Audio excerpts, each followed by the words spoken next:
Namaste and in la catch, and welcome to this week's episode of One World in a New World. I'm your host, Zen Benefiel, and we're going to have an amazing guest today.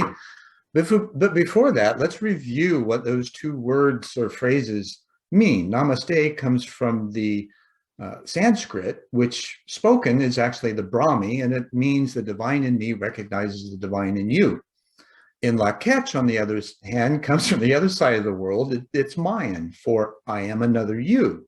Now, imagine if we could just reframe ourselves and how we see others and deal with them and greet them on a daily basis from that place. Imagine the kind of massive change that could happen if we did that.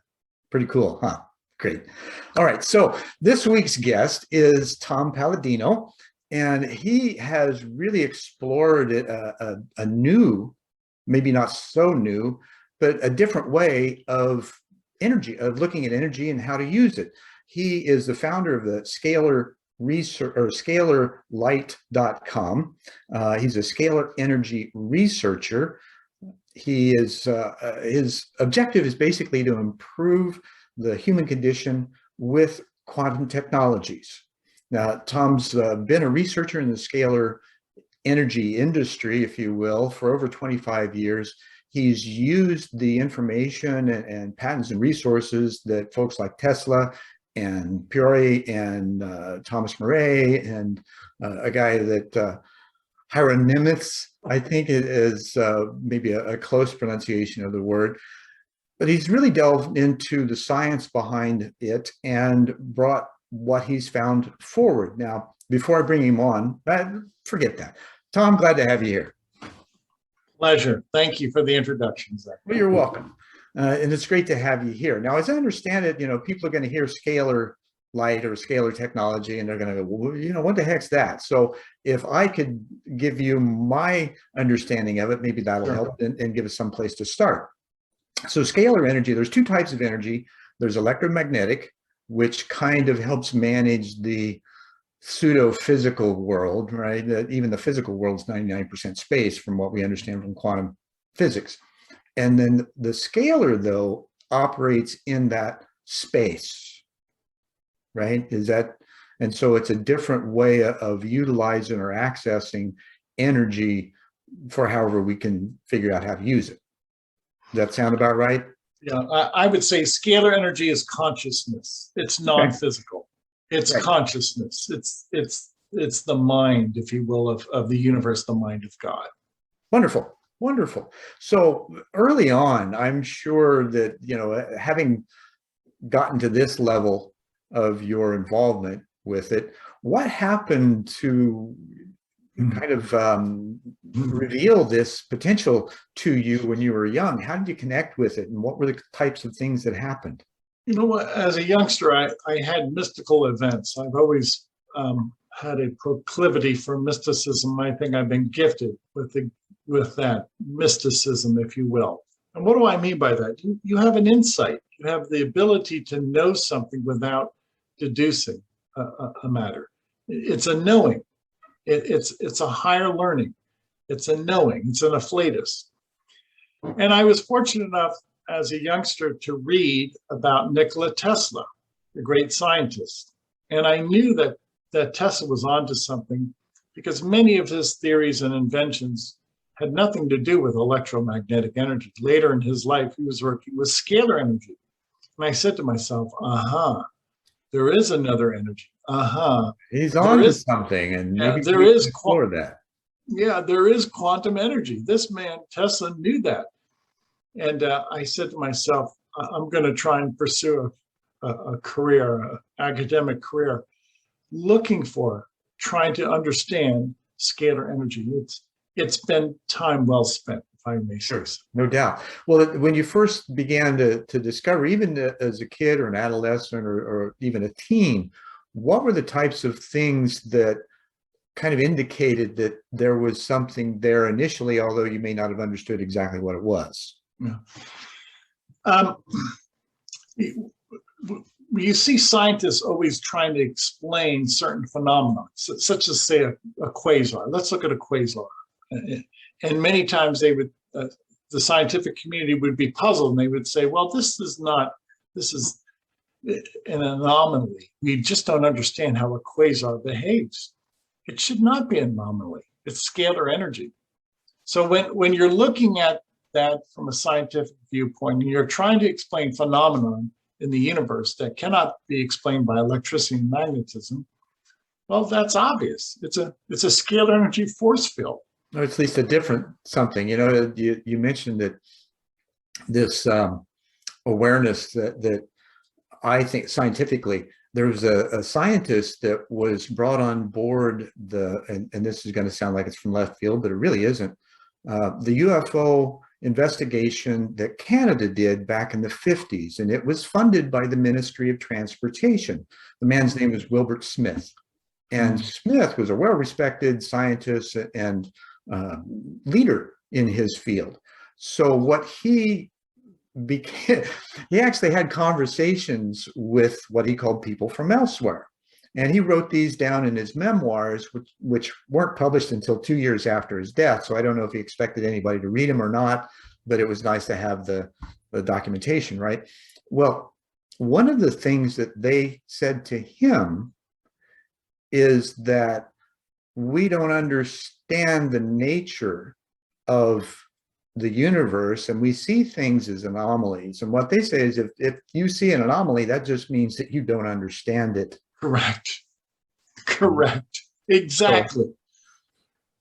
Exactly. And there are many there are many events that we could describe throughout the universe. Well, there's only two explanations. It's either scalar energy or electromagnetic energy. It's that simple. But sadly, the scientific community does not think of scalar energy. They don't consider the quantum dimension. And for that, we're in the dark. I guess the pun is intended. Unless you realize in that darkness, you know, one of the other things that they had said to him is that we live our lives half inside and half outside.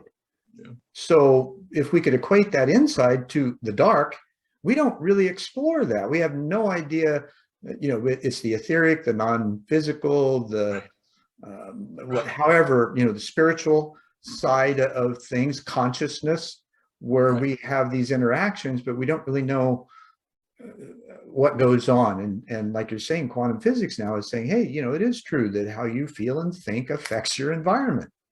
Exactly. I remember Tesla remarked that once science would attend to and accept non-physical reality, non-physical science, that the scientific world would make a significant leap forward. We would have great progress. But sadly, we're still stuck in that mechanistic thought pattern. We're still stuck in that Newtonian thought pattern. Mm-hmm. Well, Isaac Newton was brilliant, but there's much more to physics than what Isaac Newton and even the theory of relativity gives. Right. Why? The theory of relativity it looks at the world from that limited standpoint. It is relative, but scalar energy is the theory of absoluteness, because this is consciousness and it transcends time and space, whereas the theory of relativity is bound by time and space. So what paradigm do you choose to work in? Do you choose to work in with this Newtonian construct where you are bound by time and space, you follow those parameters? Or do you want to work in quantum science where you are outside of time and space? You're no longer parameterized by time and space. Well, my druthers is to work in the quantum field that has no limitation. Absolutely.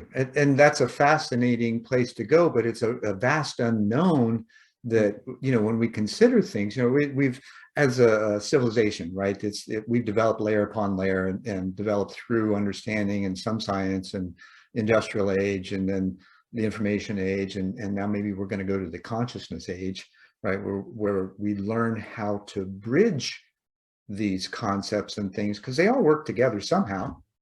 Yes, they do. They coincide. They have to coincide. Yeah.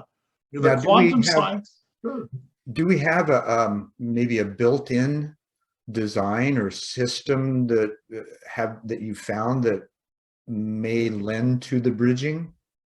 Yeah, I would say that people, and we don't realize this, but our biological system and our etheric system, they coexist. Yeah, you can explain many of the events that we as people, our bodies will experience are electromagnetic in character, but the other hidden part is the scalar energy events that take place all day long in our body, in our mind, in our consciousness. So once we accept the fact that there's two energies, then there's going to be two explanations for reality. Now, the human body, a great design that we have, the mind and the heart are scalar energy vessels. What do I mean? Anytime we think, it's a scalar wave. Anytime we think, anytime we feel or have an emotion, that likewise is a scalar wave. So thinking and feeling are scalar energy emanations. I was going to ask you, how would you describe that? And you did it perfectly. And it makes sense. And even including the third brain or the first brain in the indigenous wisdom that's in the gut, right? It's where we tune into or feel the vibrations around us, which are non-physical. Yes. And yet that transmits up to how does it feel? And then what do we do about it or with it? So some of the greatest quantum scientists were people who perhaps were poets or musical composers, because they had that creativity. That's quantum science. That's scalar science. Can we call that flow? Yeah, you're in your dimension. If you're in your flow, you're in your zone. Some people might call that. That's the non-physical thought. That's non-physical consciousness. It only makes sense. Yeah, absolutely. And I'm thinking, okay, how can that, where's another cross reference? And this might be one. Athletes are said to be in the gamma zone when they're in their flow, right? Yes. Now, that gamma zone is produced whether they're actually doing it or whether they're imagining doing it. And that's been shown by the, I think it's MRIs or anyway, some kind of brain scan that shows the same area of the brain lighting up the same way, whether it's real or imagined. So that would, in a sense, be a function of that scalar energy. Yes. Am I correct? Yes. Okay. Yes. It's so simple. I've said this so many times. Everybody in the world is a scalar energy expert. They just don't realize it. I know how I think and feel, but do you? Yeah. If you think you're a scalar energy expert, you have to ask yourself, human thought. Well, thought is never parameterized by time or space. Thought is an instantaneous process. Mm-hmm. So what is thought? Consciousness. What is consciousness? Scalar energy. So any thinking is a scalar energy waveform. Now that should be, that's profound, and people should attend to that concept, because what you think is what you project, what you inherit. If you want to have a lousy day and that's your thought projection, then you're start out on the wrong side of the bed, right? You're establishing a lousy day for yourself. I get it. In part, it's because you projected that. Even though you may not have been aware of that. One of the things that I find it, in the growth of self-awareness, we do these things and we create these patterns of behavior, whether it's inside or outside, and they're all based on the inattentiveness that we have to the relationship of what's going on inside and what's reflected outside. Yeah, you're right. So okay. There's so much to be said about people who instill positive notions or concepts to pray and meditate. Sure, do that. Be positive, pray and meditate. It establishes your immediate surrounding, and then you project that out to people. And those people will validate their lives are much different by doing so. You're darn right. You're darn right. If I ever catch myself going down that negative trail, I just say, stop, do something positive, and the day changes. Every day I have goals. Every day I have a positive outlook. And guess what? By 6 o'clock at night, I've had a productive day, Zen. It's that simple. it's simple. This is not. I can relate. Now, for those who can't, or maybe can a little bit, but aren't sure how, right? So you mentioned when you recognize that you're having an undesirable thought, right? How do you deal with that? How do you make yourself aware and then be able to change that? A very good point. Live in the world of reality. I see the world for what it is. I see the good and the bad in the world. And I say to myself, well, I cannot become a part of that problem. I'm going to try and solve that problem. I don't want to augment that problem. So I always try to do something positive. And whatever, no matter how small, I don't consider it a small action. Whatever I do will serve to deflate a problem or improve the world situation. Kind of like the butterfly effect. It is. It is the butterfly effect. And I think a lot of people have to catch themselves and they have to say, stop complaining or stop fighting. That only puts gasoline on the fire. We are so patterned and programmed to go down that road, man. How do can we hitchhike out? You're right. It is a knee-jerk expression on the part of many people, but they have to catch themselves. They really have to say, what am I doing? It's not productive. You see the world for what it is. You establish the fact that something's harmful or a negative consequence, but you don't dwell on that. Right. Okay. That will just bring you down. You look for productivity, you look for progress, you look for a more positive outlook. And you mentioned the simpleness of it. One of the things that comes to mind is an old mentor, great and good friend now on the other side, Kai D. He had a doctorate in theology and was a rector for a Taoist sanctuary, not too far from where I live now. And being a Taoist, he said, the simple side of that is things are either desirable or undesirable. And that's how we discern, at least on a subtle level to begin with. We may not understand or have the knowledge to really, dive deep into why, but we don't necessarily need to at that point. If it feels undesirable and, kind of feels ick, then you really don't want to go that way. Now, there are some times when situations at work and relationships or engagement in the community where those kinds of things crop up and we have to step into them because it's in our field to do so. What do you do then? I'll speak for myself. I do the best I can. I do the best I can. If I can have a positive influence on a person or an event, so be it. If it's something out of my reach, I'm very realistic. I cannot reach everybody in the world. I cannot change every event in the world. So within my sphere of influence, and this is what I think God expects of me, I do the best I can within my sphere of influence. Other than that, if it's a remote matter, if it's out of my control, all I can do is say a prayer. Yeah, and you bring up a great point, and because so many today are caught up in whatever we want to call this narrative and what's being pushed upon us that keeps us afraid of each other and promotes that. Now, and even in some places there's, some people are calling it a police state with what's going on. Now, and I was just talking with a friend earlier today about this, and what you say, all we can do is the best we can.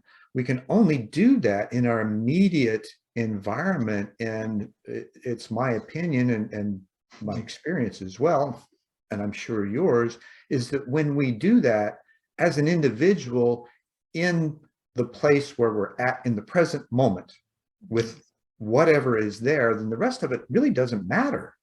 Right. Exactly. You've done your part. You've done your part. I've said this so many times. If the world is composed of 7.9 billion people, if everybody did one good deed a day, this would be paradise on earth. Because everybody then's responsible for themselves or their family, their immediate environment. They're at least thinking about that rather than thinking about survival or protection or safety. Right, right, right. I mean, that's barbaric. You know, we're not animals. My That's goodness. so several millennia ago, Oh my right? goodness. And yet we've That's got this built-in system of memories in our genes, really, because it's passed through that way, that when those patterns come up in lives today, it's a much different situation, and we have the ability to choose a different response to it. But we have to be self-aware enough to recognize that. you're right. So how would you suggest in this incorporation of the scalar side and self-awareness, what are the types of things that maybe a person could do, or what you did to help imbue or embody that on a more regular basis? You know, I speak to friends and family frequently, and I encourage them. I think naturally, my natural disposition is just to be very happy. I'm sincere, but I'm usually pretty gregarious. I even have a wacky side, I think, to me. Anyway, long and short That's a great thing, right? Yeah, long and short is be happy. Do your best. I think many people are really too hard on themselves. You know, if you fail, you fail. You did your best. I fail all the time. But those failures I learned from, and those failures really are success. That's a ladder to achieving my end. Sure. So I try and live a very simple yet goal-oriented life. I've had some goals today, and I've accomplished those goals, and I'm happy for that. And at 5 o'clock, at 5:30, it's lights out, and I'll probably go to the gym and I'll work out. That's another goal that I have. And these are all wholesome, life-enhancing goals. Okay, and that's the key to my life. I'm happy. I have goals. I keep it clean. I keep it simple. I'm very proud of this path that I'm on. Mm-hmm. So what I hear you saying is that the goals, the agenda for the day is probably one of the most important things that you could have, and the ability to fulfill each one of those. And some of those goals may be a little challenging, right? Those are always good. It stretches you to grow. And yet just the matter of fact that you have them changes the reality that you experience, because you're active in it. That's where you put your attention, intention, and interaction toward. Right? I'm going to say this: when people have goals, or when they have this scope and they have this drive, one good deed leads to another. See, that's the key, whether people realize it or not. That's why I encourage people to be goal-oriented. One goal leads to another, leads to another. And it's not about being successful in life. It's meaning the point is to have a purpose in life. And when you have that purpose in life, that drive, that understanding that you're going to achieve something and you're going to have that satisfaction, that works so well with people. And it makes them so happy. Some people are just frustrated because for whatever reason that they don't succeed, or they never tried, or they were diminished from trying. No, go out there, do your best.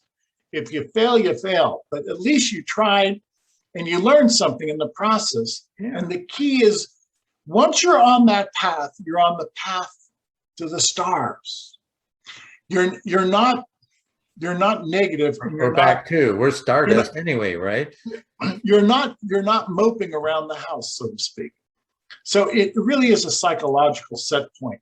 Once you develop that path, and once you realize that you're the captain of your ship, and that you're responsible for your happiness and your productivity in life, people take that very seriously. And I would say the greater majority of people do accomplish that. And those who do not realize that, and those who undermine themselves, I simply say, stop undermining yourself. Do the best you can, and you will have a happy, productive, joyous lifestyle. Absolutely. And I think one of the ways of seeing that for the viewers to witness, when you're in a room full of people, there are certain people that you can tell just have another level of, I'll call it confidence, right? Their character, their expression, their energy is just different, and it's attractive. Yes. Right? Where you might see somebody else that's kind of got their eyes down, they're not looking around, they're trying to hide, right? And so they're one of those that, like I say, they're more in that undesirable place and maybe not necessarily knowing how to get out of it. One of the guys that I read years ago, his name's John English, he calls this activity that you were talking about, setting the goals and moving towards it, you create a momentum tunnel.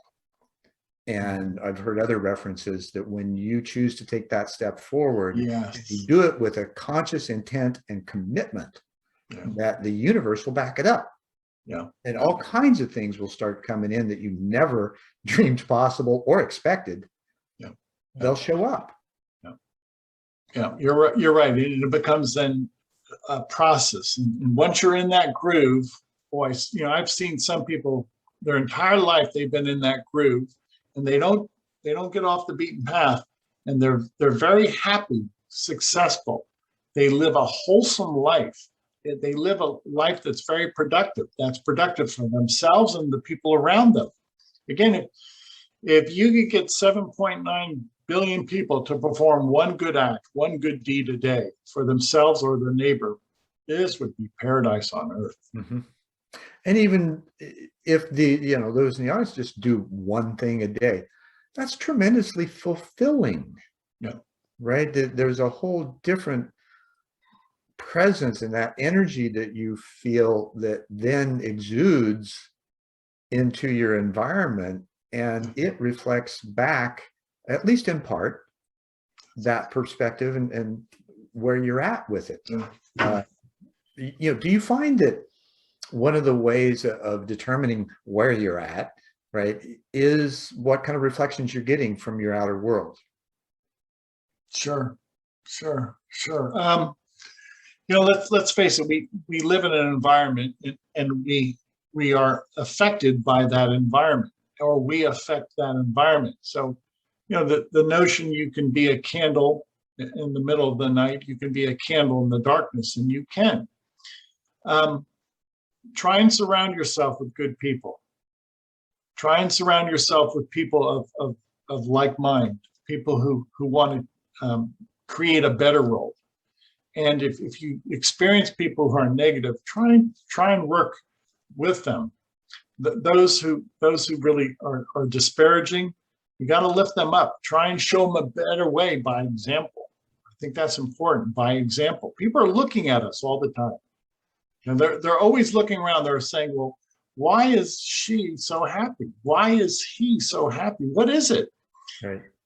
And these are things that we think about, but we don't necessarily have conversations with others about, because it gives us this appearance of being less than or diminished, or it's, self-deprecation in another form. Yeah. Right.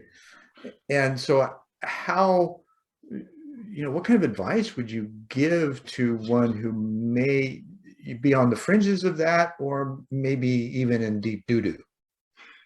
If I see somebody what I would call in a negative spirit, I will certainly pray for them, and then I'll try and offer them one bit of advice. What I've seen is you have to take this in stages. Okay, and I've worked with some friends, and I've helped them out with their personal life or their business life or their marriage. And I simply tell them, look, you're not going to do this all in one day, because you don't live life in one day. Mm-hmm. So just try and make one improvement at a time. Going back to my thought, if everybody in the world would make one improvement a day, 7.9 people making one improvement a day, this would be paradise on earth. Well, if that doesn't take place among 7.9 billion people, it at least can take place with you. Exactly. At least with you. And you mentioned the whole idea of patience, so there's 2 of the 5 P's that I'm familiar with, and that's patience, perseverance, persistence, passion, and purpose. So you've mentioned patience and purpose, which are two ends of the spectrum. There's a sixth P there too, I believe, and that's called practice. Yeah. Right. So how, and that's what we're talking about, how can we practice all of this and not feel like we've further created a division between ourselves and others? Because oftentimes when, and even in the past, I know in my life, when I began talking about this stuff when I was young, and you know, it's obvious I was brilliant, but I was, you know, perceived as being way out there, and so not given much attention, right? Kind of brushed off, and you know, and so you long for this engagement with others at least at a similar level. So how have you noticed that similar level can be reached with another person? What's the process that you use in order to elevate the conversation? Good point. To help a person, you have to understand where they're coming from. You have to look at life through their eyes. Which means you have to take some time to ask some questions about them. Yes, you and do. Be sincere and yes, you vulnerable do. with them. Exactly. You have to discover what they are going through, and then through your life experience, see if you can help them. That doesn't necessarily mean you're going to teach them how to live their life, but maybe give them an example what has worked in your life. I remember years ago when I was starting out in business, I really latched on to people in their 40s, 50s, and 60s who had business experience, because I was a young kid. I did not have any business experience.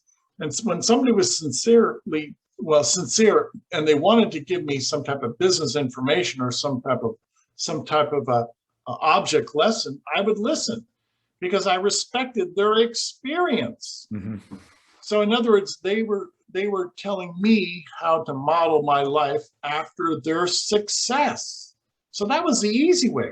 And I wish everybody would give me that education. It's a lot easier. That comes from sales training, I believe, in early schools with Zig Ziglar and Earl Nightingale and all those guys. They were saying the same thing. If you want to go do something, look for somebody who's already been there and go ask them questions. Yes. And you'll find that when you do, those that are genuine, they're more than happy. And sometimes even those that aren't, they're more than happy to give you their wisdom. Yes, yes, yes, you're absolutely right. You're absolutely right. Now, what do you think causes us not to go find those people and ask those questions? Maybe we're shy, maybe we're embarrassed. There's nothing to be embarrassed about. Everybody has to learn. Yeah. Only God knows everything. There's nothing to be embarrassed about. Ask. I would almost argue that point that if God knows, we know, because we're connected to infinite intelligence. Yeah, don't have the right that's questions true. To ask, right? Because that's the crux of it. Is like, okay, how do we develop the questions that lead us in the direction that we want to go? Well, we start by curiosity, right? And recognizing that, hey, that's I'm curious about that. I'm intrigued about how that person has become so successful, or how they've done this particular task to such impeccable standards, right? That we say, okay, how did you do that? Yeah. And then listen. Yeah, you're right.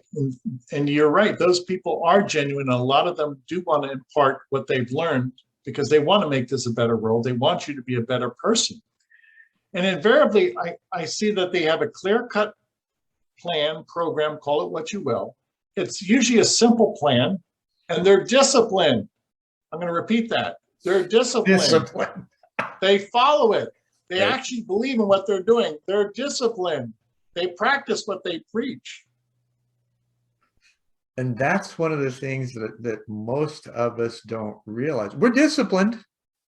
We're just disciplined in the wrong ways, right? We allow, so this is a discipline just to allow the process to go on and all these aberrant thoughts to come up, you know, because I guess we're kind of undisciplined, but in a way, that's a disciplined process that we just haven't become aware of in order to shift the discipline to a different perspective. And we're all, even just a subtle shift in perspective can open up a huge door for learning. Yes, exactly. Exactly. Many times it's been said that somebody, a parent or somebody would take a child under the wing, so to speak, and just give them some pointers in life. And that made all the difference, just a little bit of direction. And, we've got great parents, we have great teachers, and God bless them, because that's what we need. We need that. I look at myself, I wouldn't be in the position I am today without my parents and teachers and guides and people who instructed me over the years. So, there's no shame to take advice. Get good advice and follow that, and have that discipline to follow up. And don't be shy. Right. You've got to, and it's funny, I'm thinking about, conversations where there's been tension, right? And you can feel it. Maybe it's the scalar side of things, right? Where you can just feel that tension in the air and you're not quite sure what to do about it, but something needs to be exposed, right? So that the good energy can come in.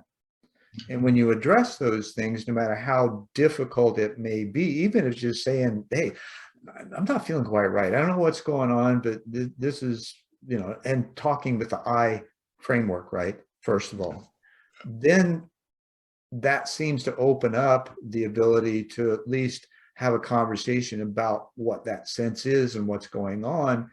And once that is open and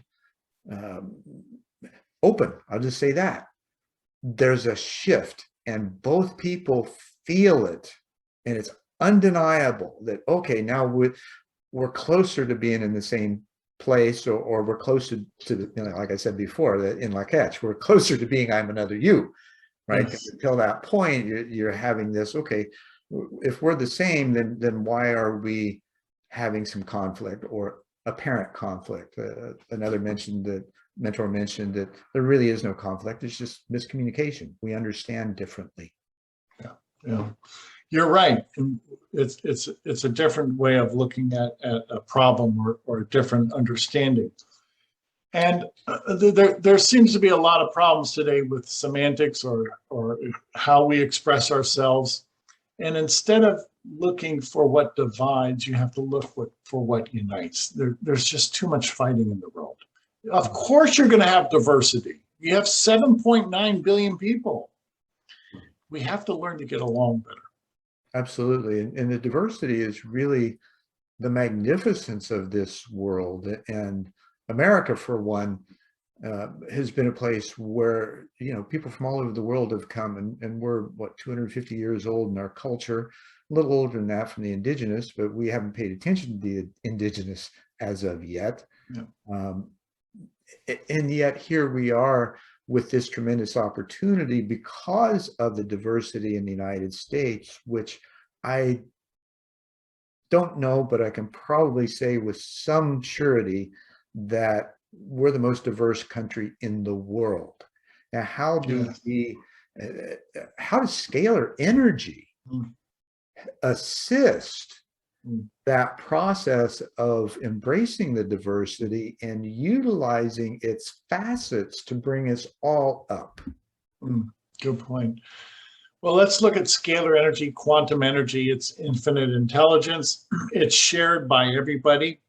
And although we come from a different background, nonetheless, we all share that commonality, that common life force energy.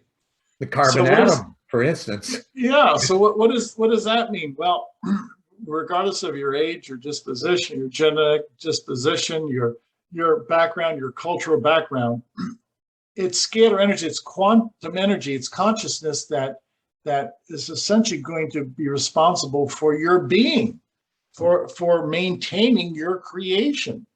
So we can go back to the unifying approach, which is consciousness. It's the mind of God. That's what's going to unite us. That's what created us. And now the diversity is the effect. But if you go back to the cause, scalar energy or consciousness is the cause. That's one of my key points with scalar energy. I want to unite the world. Consciousness, the mind of God, this unifying principle, call it what you will, quantum energy, is going to unite mankind. It has to. It's the cause. Well, it would seem deductive, logical, that being built by design with that in mind, pun intended, that we would, from this quantum perspective, actually be living in quantum entanglement in a unified field. And we're probably that already. We're just not recognizing how deeply we are and how we have been ineffectual at handling it to date. Yeah. Yeah. So how could we, right? How would we be able to, on a simple level, be able to maybe have an understanding, a greater understanding, and the ability to implement that? You mentioned prayer earlier. What would that be? What kinds of, is there's two thoughts of that, or two schools. One is that, you can pray for anybody as long as you're asking for their divine will or whatever. But then there's the side of permission, right? And if a person doesn't give you permission to pray for them, then are you pushing your will upon them or some others? So regardless of that, I understand from what you're saying that your prayer is with the best of intent for their highest and best use, right? Yes. Yes. So what kinds of things do you go through, or thoughts do you use, maybe even phrases that you might use that others might be able to tap into and use for themselves? That's a good point. When I arise every morning, I commit the day to God and to His will, so that whatever happens, whatever transpires. Well, you got a gender now, do you? Okay. Well, I have that. I have that blessing, if you will, that blessing from God. Okay. And I think it's important to start the day off with that type of direction. Regardless of your culture, your religious affiliation, have some type of direction. And the day seems to follow through. It's because you started off on the right path. There's been days that I shake my head and I say, well, why is the world this way? I get out of that negative funk right away. If that ever happens, I get out of that. I do the best. I'm married. I do the best to have a good day. I support my wife, and I live in that state of bliss, if you will, in my home. I can speak for my home. I can't speak for everybody in the world. But that's where it starts. Sure, it does. I taught high school for almost a decade, and inner-city schools, right? And yes, both regular and special ed and self-contained and all the kinds of stuff that most teachers don't want to touch. Just because I thought, okay, I have the opportunity, why not? I'm not necessarily trained for it, but I felt like I could handle it, so I did. But what I found was that you got kids raising kids and parents that have no idea of how to establish harmony in the home and how to, talk to their kids from such a place. So what did you find in your relationship that allowed you to bring that harmony into your home? That's a good point. You always look as to how to improve a situation. There's some people, God forbid, that they look at a bad situation and again they put the gas on the fire. You've got to put your ego aside. Try and make every day a good day. Don't get in arguments. One of my mandates to mankind is to stop fighting. I'm going to repeat that. Stop fighting. Because that's the road to nowhere. That's the road to chaos and confusion. And even fighting yourself. Some people would argue that you have to annihilate the ego. So they're fighting their ego rather than embracing it, which then can transcend to we-go. which is the ultimate purpose of ego, right? Is to learn how to work together. It sounds kind of silly, and yet that's a practical application of really understanding, the ego is okay. Yeah. If I want to see the world happen, but there's a path, there's a disciplined approach. It's a very simple approach, and be the change that you want to see in the world. You've heard that so many times. Oh, Gandhi made that famous, right? He did make that famous, and he was absolutely correct. Absolutely. Okay, I agree. You've got to start with yourself, because then what you've practiced, people can see and they'll want to emulate that. But your duty is to work with yourself first and foremost. It's your responsibility. Many people say, I've heard this before, make your bed in the morning. What does that mean? It's a tool. It's a mandate. It's discipline. Okay. Now, is that necessary? Room cleanliness too. I mean, that's your personal space is evidence of how clean you are inside. Yeah, you're right. You're right, and how organized you are. Right. So these, if you will, practices, these expressions that we're speaking of, all of this lends itself. This is part of that roadway to happiness, that roadway to bliss. And I look at my home, I like things to be organized and clean. Why? I like to be an organized and clean person. It's easier to live that way, right? It all goes hand. You know where everything's at. It all goes hand in hand to me. So, this might sound prosaic to some people, but it's a good exercise. And if you put this into practice, then it becomes part of your life. And it doesn't take long to do so. No.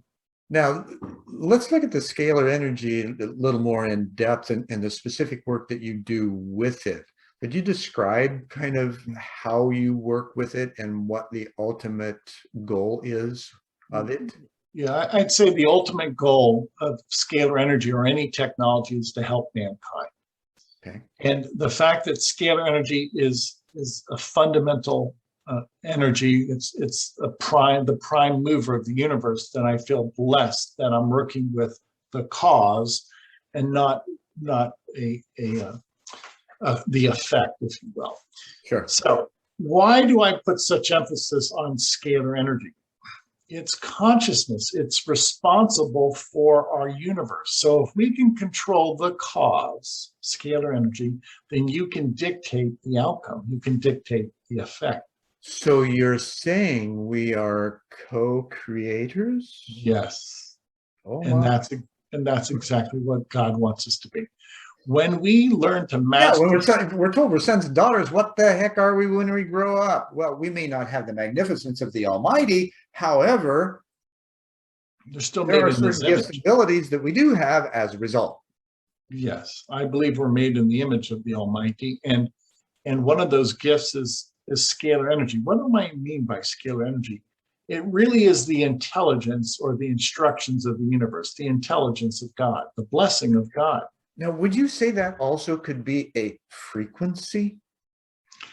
So I try and shy away from frequency because that limits it, because a frequency describes a waveform that over time modulates. So I don't call it a frequency. I simply call it omnipresence. How's that? Okay.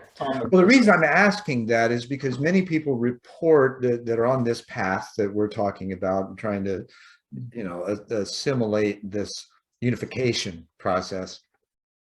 They report hearing or sensing very high frequencies. And so I'm just wondering if there's any correlation. That's a very good point. If scalar energy is really the mind of God, it's the highest. It's the highest, call it vibration, harmonic, call it what you will, because it's a direct expression from God. And I think a lot of people pick that up. A scalar energy instrument is not an electrical instrument.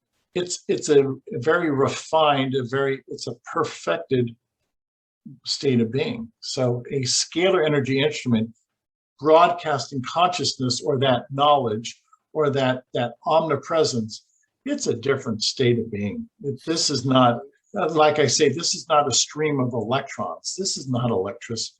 Right, right. So you mentioned a perfected aspect, right? Yeah. One of the things that occurred to me as a possibility is that by or with this natural design that we have, that we also possibly have a perfected form, fit, and function in the world that is aligned with that purpose you were talking about earlier. Yes, yes, it is. And what I'm trying to get at is, you call it the matrix consciousness. Everything complements one another. There's no division when you're on this path. I can't tell you how simple and direct and disciplined my lifestyle is. And it's without any type of what I would consider negative consequence. There is no diversion. There's not a sense of unhappiness. Why? Because I'm on that path of consciousness. I'm united with God through scalar energy. So there is no downfall. There is no pitfall. It's only happiness. It's only success. Call it what you will. Some people like the word success. Oh, so you're from Bhutan, progress. huh? I'm sorry? Yeah, I said, so you're from Bhutan. Yeah. Their national product is happiness. Yeah, you're right. You're right. And there, that embodies the spirit. Yeah, it does. It does. And you know, and what, from what I can relate to what you're saying and being able to at least, you know, maybe reframe it in different ways, you're saying the same stuff that Bruce Lipton does, the same stuff that Tom Campbell does, that we all have the ability to choose how we behave and the thoughts that we have, the feelings that we have, and that ultimately by doing so, we can actually change the programming of our DNA. Yes, you can. You're darn right you can. Yes, you can. And not only change your DNA, but change your persona, change the way you look at life, and Well, isn't that all an evolution of what is in our DNA? I realize that there's two sides. There's a nature and nurture. But I met my birth mother after 61 years. Oh, really? Right. And my wife saw similar patterns of behavior in us. And she just guffawed at it. And I saw it too. You know, it's like, okay, so there was no nurture here. This was all genes. Yeah. And it was just amazing. It wasn't a bad pattern, but it was just a pattern. Yeah. Right. And it's like, okay, so that also gives evidence that these things are passed through genetic lineages, and that ultimately we still have the opportunity of recognizing those patterns and changing them according to the needs. Yeah. You make a good point. I think our DNA is frankly a standing scalar wave. I believe scalar energy consciousness is embodied. It is the driving force, the animating force behind our DNA. So what am I getting at? Another thing, I'm going to throw this out and see if this makes sense to you. Okay, take the Tao, the symbol, yin and yang. Yeah. Could that be, that's a two-dimensional symbol, right? What if we looked at that from a 3D perspective, and could it be the outpicturing of the spin from the light and the dark of our DNA? Because the helix, right, are in the two spots within.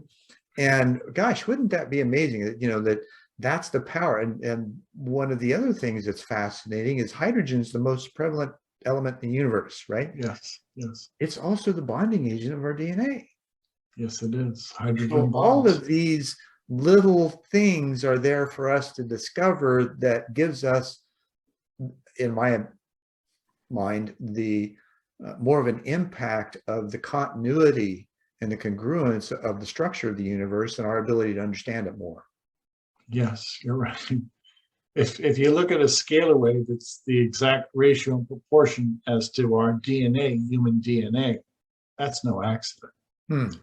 So we are star energy. We are consciousness, and that's embodied.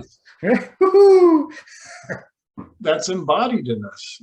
You have to ask yourself, why does DNA form And what keeps it in that double helix package? It's got to be intelligence, right? It has profound intelligence. Right. And it's all profound in that somehow we figured out how to, as co-creators, right? We figured out how to condense into form, or we were given the permission to do so, and then everything else happened as a result. But still, it's that cosmic consciousness that condenses into this form that gives us that access to the infinite intelligence and the ability to move in this world with relative ease once we figure out, the self-awareness necessary to do so. Yes. It's a fascinating. It really is. It's unlimited. What we ventured into is unlimited. And once people realize, once you get in that train of thought and you realize that there's a quantum dimension, there is no limit. Your life becomes a playground.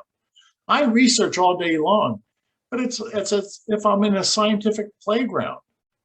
This is easy. This is simple. Right. I know a lot of people get up in the morning. It's a 9-to-5 job. It's drudgery. I feel for you. I don't have drudgery. I have bliss. Yeah, which is what we hopefully all desire. And yet in that process, like you were saying, how people get up in the morning and that, you've got a depth of intelligence that is probably rare, right?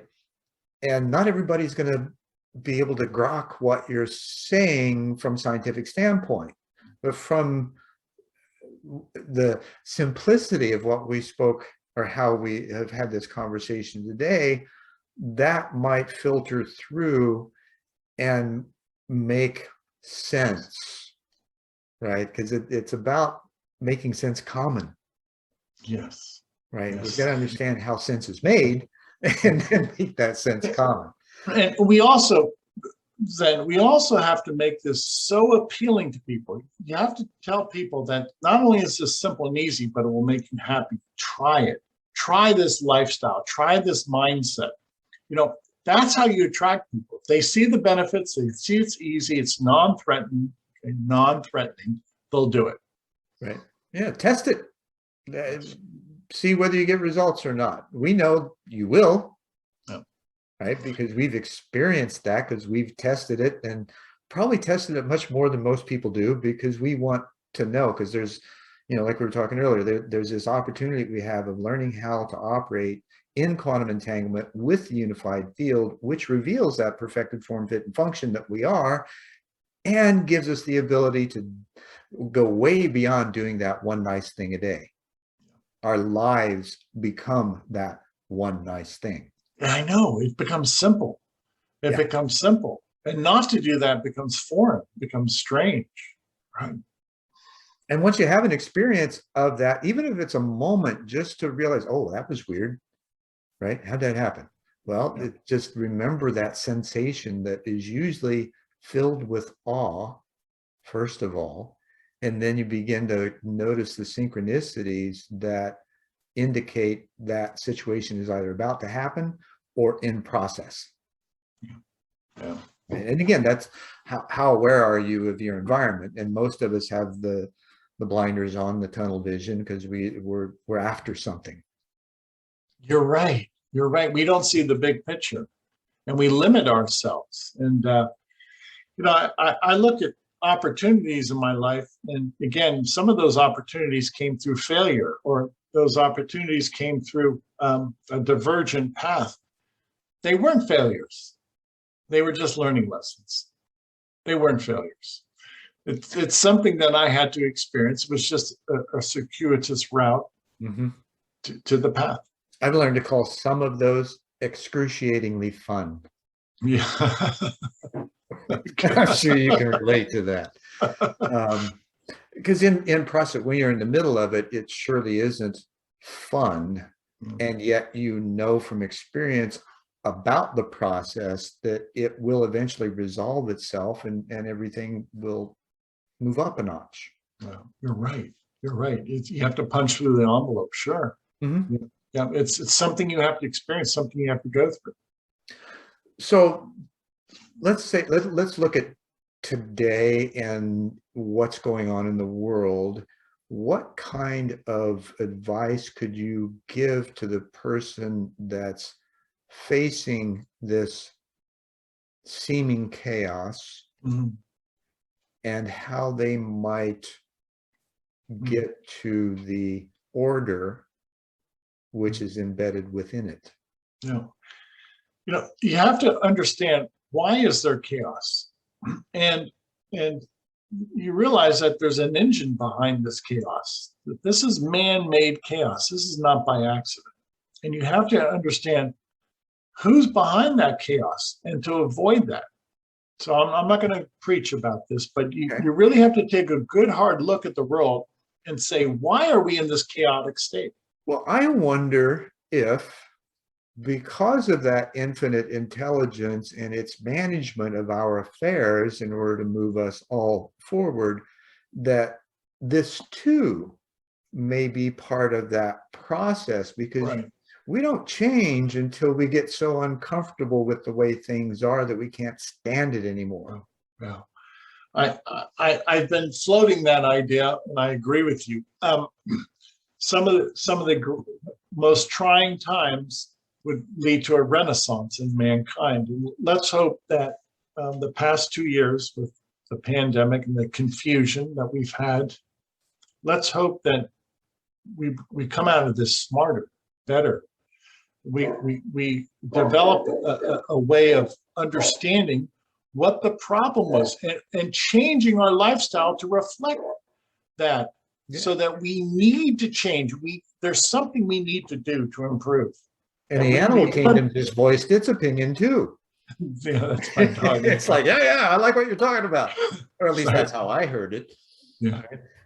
Because that these kind of conversations, this kind of energy has a widening effect, and I believe that, like you and I talking, you were talking about doing the things. This is one of those things, and by us being able to have this conversation, and for lack of better, using the where two or more are gathered, there I am also, right? So that I am infinite intelligence has the ability of using our conversation to seed the thoughtmosphere, whether people actually hear the words or not. And from a scalar place, would you agree with that? I agree. Okay. I concur. So what do we learn from the chaos that we see around the world? Separate yourself from that and do the best you can within your sphere of influence. Don't become a part of the problem. Become a part of the solution. Remember, you are the candle in the darkness. I firmly believe that. Don't let that drag you down. Absolutely. And it doesn't, like I say, where does that start?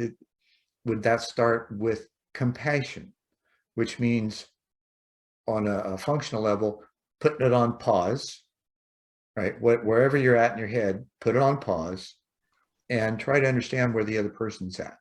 Exactly.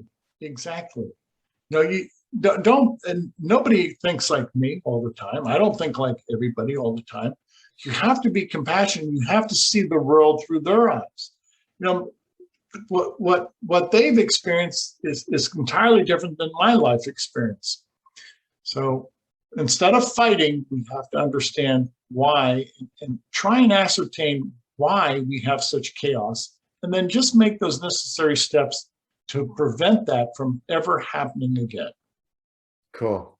Tom, this has just been a really wonderful conversation, a lot of nuggets for our audience, and I certainly gained from it as well. Then the more we talk about these things, the easier it becomes to do so, right? So after my 61 years of experience, my adage is just be happy, love God, love your neighbor, love yourself, do the best you can. Don't worry, be happy. Yeah, don't be too hard on yourself. There's only so much you can do. Your sphere of influence, that's what you're responsible for. In a distant land, you have no immediate influence over there. Do the best you can and be happy. Maybe someday you will, because of the level of activity that you ascend to in the world. but that doesn't matter in the moment. Correct. That Live the will moment. unfold. Exactly. Live right now. Live the moment. Good for you.